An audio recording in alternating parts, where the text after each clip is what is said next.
Hi, my name is Phil Sever. I'm here with Jordan Walker. We're here to talk to you today about eminent domain. We are eminent domain attorneys operating nationally, and we work only for landowners. Today we're talking about pipelines, and specifically a pipeline in North Carolina. Jordan, why don't you lead us off a little bit as we start talking about that pipeline? Sure, absolutely. The pipeline is called the MVP Southgate. It is actually an extension of the Mountain Valley Pipeline. That's what the MVP stands for in the name of the pipeline. As I stated, the MVP Southgate is an extension of an existing pipeline, or one that's being built right now, which is the Mountain Valley Pipeline, which for folks in the area are aware, it's a very controversial project. Still fighting a lot of assorted lawsuits and assorted issues that are going on down there. So Mountain Valley decided, well, we already built one really long controversial pipeline. We might as well add on to it. It's entirely in North Carolina. It's about 70 miles. It's going to, I believe, just extend on the northern end of the northern part of the state. So it's not a huge project, but it's already got everyone's attention. So I have a feeling it's going to be controversial once again once they go through the process. Jordan, when we're talking about specifically, and we're not going to talk today in this video about stopping pipelines, but more along the terms of easements and compensation, maybe you could tell us a little bit about what landowners should be looking at in terms of easements, what they should be aware of in terms of compensation. Sure. Well, let's talk a little bit about timeline so that you folks know when to expect this type of stuff to come into play.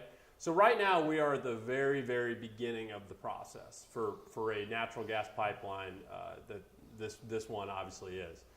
So we are before all sorts of regulatory approvals have been granted. We are before their FERC, their Federal Energy Regulatory Commission petition has been filed. We're actually even before the pre-filing, which, as you might imagine, predates that. So we're at the very, very onset of it. So the first thing that's going to happen, they're going to do their pre-filing application, which we expect actually to happen in next month or so. And then probably about 6 months down the line here in late 2018, they're going to do their official FERC application. It's our expectation that around this application, once this gets filed, that's when the land acquisition is going to begin in earnest. And that's when you're going to start to see folks, right-of-way agents, showing up, knocking on doors, trying to get folks to sign up. So what's going to happen is you're going to have a right-of-way agent. If you are an affected landowner, they're going to show up at your door. They're going to say, "Hey, I'm from so-and-so right-of-way company, and we want to buy your property, buy an easement for this pipeline on your property." They should present the easement to you, although they don't always do that. But what they will do is they'll provide an offer of compensation. Now, it's important when you're looking at these documents, first of all, to not accept as fact whatever the right-of-way agent is telling you verbally. It's important to remember that with this situation, it's all about what's on paper. You know, if they make a promise, make them put it on paper. But they're going to give you an offer of compensation. It's going to be, I can virtually guarantee, it's going to be inadequate. It's not going to be inclusive of all the aspects, all the issues that come with a high-pressure transmission natural gas pipeline on your property. And then they're also going to present what they should present, an easement, which is the document that matters. That is the property right document that will be recorded on the title to your property, that will be recorded at the county courthouse, that sets forth exactly what MVP can do on your property, where they can put the pipeline, what all they're entitled to when they, with regards to putting the construction of the pipeline on the property. So that easement document, Jordan, tell me about what a landowner should be thinking about as it relates to that easement document. Well, we've seen a lot of bad documents, a lot of bad easements that you couldn't believe all of the nonsense that these pipeline companies try to include in these easements. And the reason why they do it is because they can, and they've been successful in the past. So that easement document that they eventually provide to you is going to be, what it should be, the worst version of the document that ever gets negotiated. It's going to ask, what we have seen, I can't guarantee it on this project, But what we have seen are any number of unnecessary clauses that are added to this document that only add to the rights the pipeline's allowed to do on the land. We have seen unlimited access, unfettered access throughout the property. We have seen situations where they're allowed to add to the number of the pipelines that they're putting in. They say they want one, doesn't matter. A lot of times they'll include the right to add as many as they want.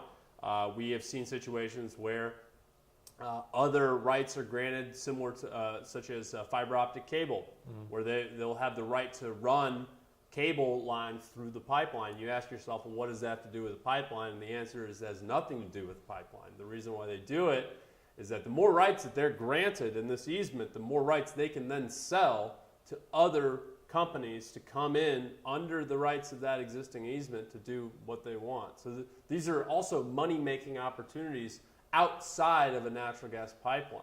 Ultimately, and one situation we see a lot is what's referred to as a blanket easement. And a blanket easement is exactly what it sounds like. It's an easement that blankets the entirety of the property. And often these blanket easements basically grant the right for the pipeline to do whatever they want on the property.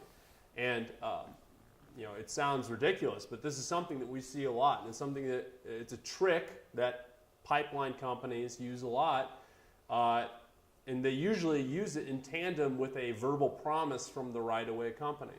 So the right-of-way company will present the document and say, well, all they want to do is X, Y, Z. This is all they want to do. They just want to extend the pipeline. They want to put so many inch diameter natural gas. And they'll say all these things, and they'll say, this is what this document says. But if you actually read it, it'll tell a whole different story. And ultimately, all that matters for the landowner's purposes is what that easement says. So, everything else is irrelevant. So the landowner really needs to pay attention to that document and make it as narrow as possible as it relates to the pipeline. Because I think, as Jordan pointed out, oral promises don't matter. Saying that we're only going to do X and only going to do Y doesn't matter. It's what's on that document. So if the document says we have free access over 100% of your property and you sign it, that's what you've given to them. Whether they told you they were only going to access from a certain spot and only going to drive over certain parts of your property.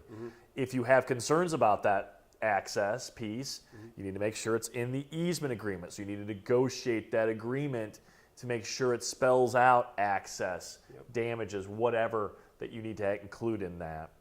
Jordan, next piece, let's talk a little about compensation. What do you see from pipelines in terms of compensation? What should landowners be aware in a compensation standpoint? Well, just like the easement being inadequate, just like as bad as the easement is, the offers of compensation, in our experience, are just as bad. They're just bad in a different way. They come in and what they like to do, what pipeline companies like to do, is they like to make landowners think that they're doing them favors, that they're coming in and they'll elevate the price per acre. So say land in the area is going for $8,000 an acre. They'll come in and they'll say, listen, we're not even buying all of the land. We're only buying an easement. But not only that, we're going to offer you $9,000 or $10,000. So they like to add a quote-unquote premium to the price per acre, or they'll volunteer crop damages up front. And they'll say, we'll pay you 3 or 4 years of crop damage. And then on top of that, they might even add an early signing bonus that you sign earlier. They'll come in and they'll do all these things. And the whole point of it is to basically impress a feeling of on the landowner of gratitude, that they're doing them a favor. They're saying, listen, we understand you don't want this pipeline, so we're going to pay above market. The reality is that with all of that included, chances are it's still below market. As a matter of fact, 99% chances that it is not a fair offer. Let's talk about why. First of all, crop damages, if they do offer crop damages for a certain period of time, all they're doing is paying what they would have to pay anyway. Anytime anybody knocks down your crops, whether it's a pipeline or a neighbor or what have you, they're always liable for it.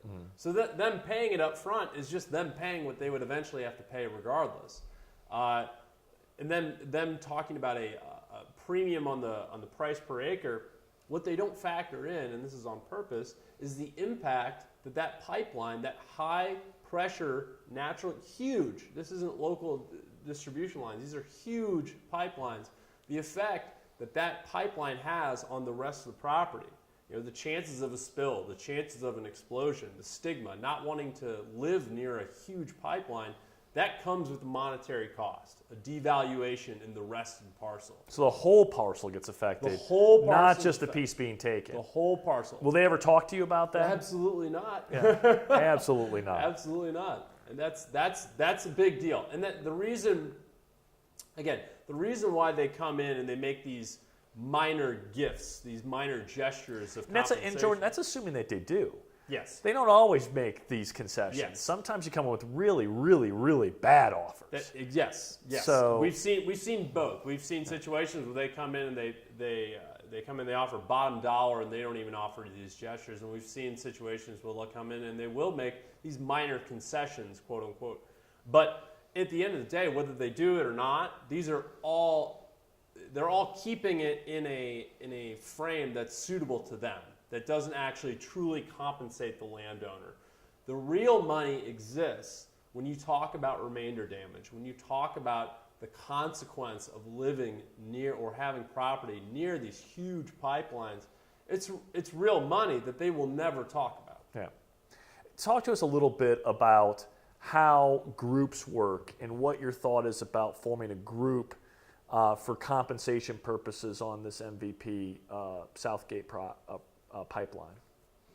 I'll put it this way. So as far as leverage against the pipeline, and it's all about leverage with these projects. You need to have some sort of power against them, and inherently you have a power, the ability to say no to them. That in and of itself creates some power.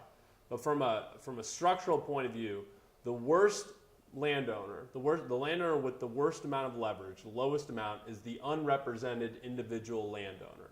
The folks that does it alone, doesn't team up with their neighbors, doesn't do anything, and they're the ones that are probably going to get the worst deals. And then above that are the representative landowners that are also individual. So individual landowners, but they have counsel. They have an attorney on their behalf. So they might get a little bit better of a deal, but still they're not getting what they're entitled to. The best situated landowner is the landowner that's part of a group of folks that is also represented by counsel, but not only represented by counsel, represented by effective counsel. A counsel that, when the pipeline realizes that's their attorney, they realize that the money's going to have to come out a little bit. They're going to have to open up the purse strings a little bit. The more folks you have in a group represented by an individual attorney or an individual law firm that has experience in this situation, that's the best possible situation you could be in. Are we looking to put together groups for this particular project? Absolutely. And this is traditionally what we like to do. Our goal to get into the highest position, to get the highest point of leverage, is to get a large portion of the land of the folks affected, a large portion of the line represented under unified counsel, so that we can go to the pipeline and say, we have all these folks. We have all these folks, and you are going to have to make us all happy. And the only way to do that is to make sure the easement document is crafted narrowly, and then obviously make sure the compensation is as high as possible. Yeah, I agree with that 100%. We've seen it again and again. You can still get good deals done for individuals, sure, but having a group of landowners all saying no together, unified and aligned, can make a real difference. Mm-hmm. Tell the landowners how our firm works. How does our firm plug in terms of our compensation and how it all works? Sure. Well, our fee, the way we operate is that our fee is calculated based on how much money we add to the case. So we are strictly value added. In this situation, like I said, they're going to come in, they're going to make a bottom dollar offer. Mm-hmm. And then you come to us and you say, Jordan, what do you think about this? Phil, what do you think about this offer? We'll analyze it. We'll look at it. Say you're one of the very rare individuals that somehow got an amazing deal, and we can't add a dollar to it. We're going to tell you that. And we're going to say, listen, this is as good as you're going to do. I've said it several times, not on pipelines, but on other projects. I'll say, okay, that's a good deal. I think you should probably accept that. Maybe try to negotiate a little bit more, but that's about it. Now, what more often happens is the landowner comes to us and says, take a look at this offer. I look at it and it's incredibly bad. It's wholly deficient. It's bad, and the easement's bad as well. And then we take on the case, and then we add money to the offer. They come in, they offer $20,000. You hire Sever Storey through our group or through our individual representation. We add another $60,000 to the case. You end up with $80,000 total. We take a portion of the money that we add to the case. So if you hire us and we don't get you another dime, we don't earn any money. And that's how you know we're honest brokers. As far as you can assume that we like to make money, which we do, you can assure that our interest is yours because we want to get as much money as possible. Well, we perfectly align with the landowner. Exactly. We're all on the same page. We all have the same goal at the end of the day. There's no hiding of the ball or anything like that. We want what the landowner wants, which is the right compensation in the case, the right amount of money. And I think to a large degree it's riskless when it comes to attorney fees in that situation. Very riskless transaction for the landowner. Well, folks, thanks a ton for joining us for this video. Hopefully you found it to be informative. If you want to talk to Jordan or myself, please give us a call. Our number is 888-318-3761. You can visit our website at landownerattorneys.com. We have plenty of videos talking about compensation and pipelines and other issues that you might find interesting. You can also reach each of us individually. Jordan@landownerattorneys.com is Jordan's email. Phil@landownerattorneys.com is my email. Reach out to us anytime. We're really accessible. This is all we do day and night is eminent domain for landowners, so we're always around to answer questions. But thanks a ton for watching our video, and stay tuned for the next one. Thanks.